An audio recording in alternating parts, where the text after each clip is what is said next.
Hello friends, how are you? Welcome to your own channel Medu Study. I am your friend Ashutosh from IIM Indore, and friends, as we all know, Medu Study is your own initiative, your own channel in which we discuss various management topics, various management subjects in a very simple manner. Friends, we have videos on 5 different management modules which are your marketing, operations, OB, HRM and strategy. Today's video, my dear friends, is on strategic management, video number 11. In our last video, if you will remember, we started our chapter number 4 and today's is the second video. For chapter number 4, we will basically have 3 videos, video number 10, 11, 12.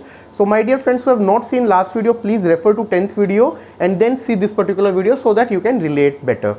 Today's video we will discuss two topics, value chain analysis and organization structures. Let us begin. First is value chain analysis, a very important topic from strategy perspective, and not only from strategy, any management graduate should understand this. First of all, let us discuss what is a value chain. Linked set of value creating activities that begin with basic raw material coming from suppliers, moving on to series of value added activities involved in producing and marketing a product, and ending with distributors getting the final goods into the hand of ultimate consumers. So this definition might look long. Let us break it into part and study. First important part is set of value creating activities, means that activity should be creating certain value. Begins with basic raw material coming from suppliers. So if you are a typical manufacturing industry, you will be getting some raw material from suppliers. So this value chain begins from that particular part. Moving on to series of value added activities, then value added activities series is there.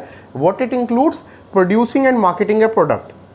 Ending with, and it ends with, distributor getting the final goods in the hand of ultimate consumers. So distributors basically get final goods and there it ends. So from raw materials to all this manufacturing part, making it finished products, through distributors, retailers, it goes on to the supplier, to the consumer, sorry. That is value chain. Now in next slide we will see a diagram which will make it more clear to you. So see, from here raw materials are coming, primary manufacturing takes place. After this manufacturing, there is this step of fabrication. It gets fabricated. Through distributor, it reaches to the retailer. So if retailer is the one who is using, otherwise it may go to the end consumer. So through this series, basically manufacturing product goes through, and this is known as its value chain. Now industry value chain analysis. So value chain segments includes two parts, upstream and downstream. So upstream means who are upwards to you. For example, in this is all the suppliers who are supplying the products to you. Now these suppliers, depending upon industry to industry, also can be of 2-3 parts. They can be your raw material RM suppliers, they can be your packaging metal PM suppliers. So from this RM PM suppliers you get the material, they are known as your upstream vendors or upstream partners. Then downstream partners or downstream vendors include basically your consumers or the people to whom you are supplying, even your distributors and retailers. So if you are a firm, people who are lying above you, from which you are getting the material, your suppliers, RMPM known as upstream, and to whom you supply, your distributors, retailers are known as downstream. Then is the concept of center of gravity, part of change that is more important to the company and point where its core competencies lies. So every company will have certain core competency. For example, in case of Apple, it is innovation. In case of some manufacturing company, it can be manufacturing and different set of products. For someone, it can be imparting new knowledge or anything depending upon industry.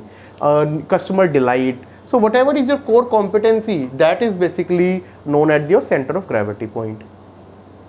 Now friends, see this diagram very carefully, how we typically depict a corporation's value chain. Let us spend some 2 minutes of time on this. So there are two set of activities, primary activities and supporting activities. First of all, what are primary activities? So primary activities includes your inbound logistics. Inbound logistics means raw material handling and warehousing. So through this part, raw material handling and warehousing, you get the so this is basically your material coming through suppliers to you. So since you are getting it inside, it is known as inbound logistics. Then part of operations will take place in form of machining, assembling and testing. Then it goes to the outbound logistic. In outbound logistic, it is warehousing and distribution of finished products. So through outbound logistic, it reaches to the retailers and the end consumers. Then it is marketing and sales. In marketing and sales, there are parts like advertising, promotion, pricing, channel relations. That is a part of marketing and sales. And then last is your service, which is your installation, repair parts, that is known as your service part. So all these 5 activities typically comprise of your primary activities. Then there is second part, which is known as supporting activities. So supporting activities, first is So see, without a proper firm infrastructure, and now infrastructure includes your general management, accounting, finance, planning, all that particular team. Without having infrastructure in place, you cannot survive. So that firm infrastructure is your first supporting activities. Next is human resource management. So without proper human resources, a company cannot work. And in this human resources, you also need to have proper mechanism of recruiting them, training them, developing them also. Then is it technology development. So all the R&D, product and process improvement, is known as your technology development part. And then is the procurement, purchasing of raw material, machinery and supplies. So these primary activities plus these supporting activities are something which creates value for the firm. And now depending upon the cost as well as the revenue, the benefits from these two set of activities, you arrive at the profit margin. So if the cost involved in all these parts is more and the value generated or the revenue generated is less, you incur loss. But every firm works for generating profit. So what you need to see, the cost of all these activities should be less and you should be able to generate more value of revenue so that you can basically generate profit. This is known as the corporation's value chain analysis. Now some points regarding to corporate value chain analysis. First of all, you need to examine each product line's value chain in terms of various activities involved in producing the product or service. So why each product line's value chain is important? Because for example, a firm is making 3-4 products. Consider a group like Patanjali. It is into beauty products, fashion products, oral care products, herbal products, clothes, and you can say 10 kind of different activities. So some line can be profitable, some can be at loss. So you need not evaluate the company as a whole. That won't give you a right picture. It is always better to evaluate those particular product lines. See where value is generated in which line and are you incurring profit or loss. Examine the linkages with each product line's value chain. So how the different product lines values are linked to each other, that is examining the linkages. And third, examine the potential synergies among value chains of different product lines or business units. So if these are, for example, 1, 2, 3 different lines are there, we evaluate each of that independently, see their values, and then as a unit what synergy are they making, that we do. That is your third point. Moving on to the next topic, my dear friends, is basic organization structure. So when we say organization structure, means within hierarchy how the organization is organized. That is known as organization structure. And organization structure can be of 5 types. Your simple, functional, divisional, strategic business units, in short known as SBUs, and conglomerate. So depending upon how the various verticals are arranged in this organization structure, we have different kinds. Let me show you through various diagrams. So simple structure, as the name suggests, there will be a owner or a manager and the workers. So take a simple example, a small organization in which owner is there, people working under him are there, and this kind of simple structure is very evident in your manufacturing sort of setups. Then next come your functional structure. In functional structure there will be top management or the top bosses which are there, and then beneath that top management there will be various verticals, your manufacturing, your sales, your finance, your personal, your IT, your support, your all those particular kind of functions. That is known as functional structure. So means within different functions the hierarchy is organized in between the top management. And then is the division structure. So difference between functional and divisional, my dear friends, is here it is basis the functions and here it is basis the products. So if a company has 2 product lines, for example we say product A and product B, so first it will be divided into product division A. Now this product division A will have all these various functions under it. It will have a separate manufacturing function, sales, finance, personal. So all your big MNCs which are there, they typically follow this and which have various product divisions. So their sales head, finance head of product A will be different, and sales head, finance head, personal head of product B will be different, and they will be reporting to top management. Whereas in functional, what was there, if someone is sales head, he will be taking care of all the products. That is the difference between functional and divisional structure. Let us move ahead. A topic of culture. What is corporate culture? So culture is collection of all the beliefs, expectations and values learned and shared by corporation members and transmitted from one generation of employees to other. So what beliefs, expectations and values companies members are learning and sharing, that is basically known as corporate culture. Culture is never built in a day. It is built not even in weeks or months, over the years and sometimes even generations it is built, passed on. Consider it to a family culture, na?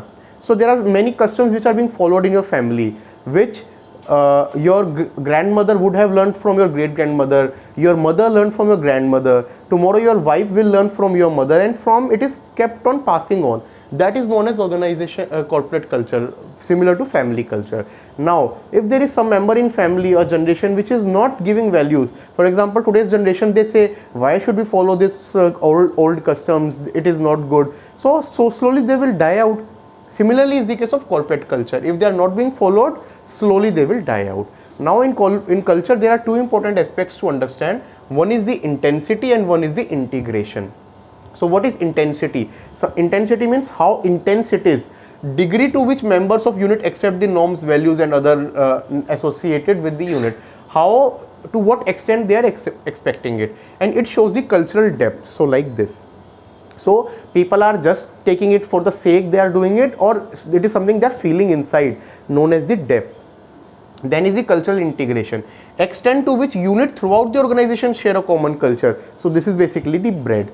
So when you have to say intensity, check the depth, how intense it is. When you have to see the integration, check the breadth, how widespread it is. So if there is some particular thing which is a part of culture, are various different departments, finance, marketing, everyone following it? If yes, then it is known as breadth. Similarly in case of intensity, it is depth. Let us move ahead, my dear friends. Functions of corporate culture. So when we say functions of corporate culture, it conveys a sense of identity to the employees. So people relate themselves, I belong to this particular company which has this particular culture. Similar like to our personal culture, we say na, oh, okay, I am a South Indian, I take pride in this my culture. I am a Punjabi, I take in my pride in my culture. Similarly, people, organizations which have strong culture, people take pride in them. I belong to XYZ company, I belong to the Tatas, we have this culture. I belong to the Ambanis, to this particular group, we have this culture. Generates employee commitment. So employees get committed if culture is strong. Adds the stability of organization as a social system. So it is stable, and over the time it does not get disintegrated. Serves as a frame of reference for employees to understand activities and guide for the behavior. So this is, my dear friends, the functions of corporate culture. It is all from today's video, my dear friends. In next video we will discuss about the last topic in this particular chapter, which are your strategic issues and IFAS. So in strategic issues we will discuss issues related to various functions and that will be end of this fourth chapter.